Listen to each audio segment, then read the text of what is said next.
Sobat Trip, nah kaliku kita trip ketiga di Kabupaten 50 Kota atau Kota Payakumbuh. Masih dengan tim yang sama, ada Uneyam di sana bisa dilihat kan. Halo. Dan ada juga itu manajer Aleners kita untuk Payakumbuh dan membawa biduannya. Dan di sana ada guest star kita, ada Ajo Ipan ya. Seperti patang kita ke Tugu PDRI, Pemerintah Darurat Republik Indonesia, di mana ibu kota pernah di daerah Kabupaten 50 Kota, yaitu Kota Tinggi.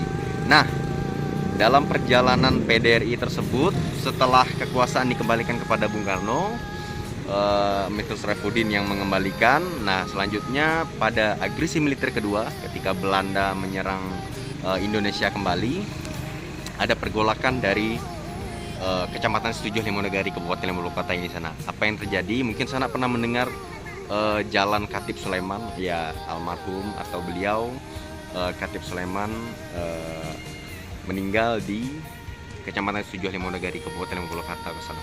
Nah, di saat itu ketika ada ditanya-tanya, bisa kita lihat di buku maupun di wawancara, intinya pejuang-pejuang kita ingin memperlihatkan eksistensi bahwasanya Indonesia masih ada.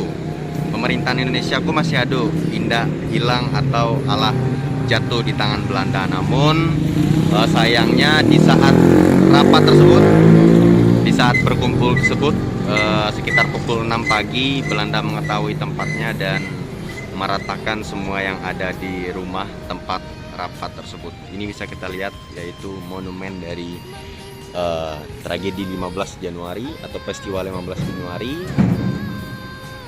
di Situjuh, Kabupaten 50 Kota.